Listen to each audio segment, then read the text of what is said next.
Aam Aadmi Party leader Ashutosh today questioned why files on Netaji Subhash Chandra Bose were being declassified in batches and not in one go. Ashutosh took a dig, saying that this was just the government's way of making political capital out of everything. क्या आपने कहा है सरकार की तरफ से कि पहले 100 फाइलें डिक्लासिफाई होंगी, उसके बाद हर महीने 25-25 फाइलें डिक्लासिफाई की जा रही।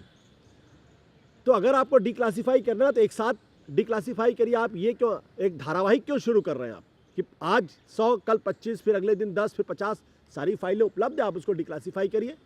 ऐसी कौन सी जल्दी थी कि आज 100 करना है, फिर अगले महीने 25 करना है, फिर अगले महीने 25 करना है? या तो सरकार इस बारे में कोई उचित कारण बताए जिसकी वजह से ऐसा किया जा रहा। नहीं तो मैं ये मानूंगा कि दरअसल उनका मकसद, सरकार का मकसद, बीजेपी का मकसद, मोदी सरकार का मकसद फाइलों को डिक्लासिफाई करना नहीं है, बल्कि इस डिक्लासिफिकेशन के माध्यम से राजनीतिक रोटी सेकना उनका एक मकसद है। Prime Minister Narendra Modi today released digital copies of 100 declassified files related to Netaji Subhash Chandra Bose at the National Archives of India. Today also marks the 119th birth anniversary of the freedom fighter. The NAI now plans to release digital copies of 25 declassified files on Bose in the public domain every month.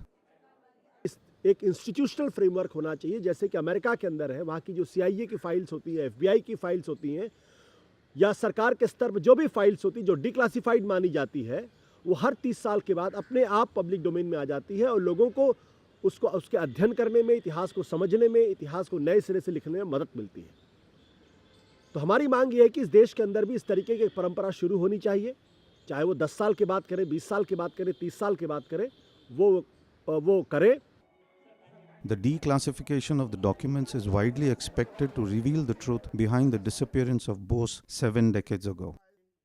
एक बहुत लंबी चौड़ी हमारी परंपरा है, उसमें से किसी एक को बड़ा दिखाना और किसी एक को छोटा दिखाना और किसी एक को बड़ा करके दूसरे को नीचा दिखाना, ये जो एक गंदी परंपरा बीजेपी और आरएसएस के लोगों ने शुरू की है, आम आदमी पार्टी इसको बिल्कुल गलत मानती है और ऐसा नहीं होना चाहिए। वो हमारे राष्ट्रीय हीरो हैं, हमारे राष्ट्रीय हीरो रहेंगे और उनका सतत सम्मान रहेगा।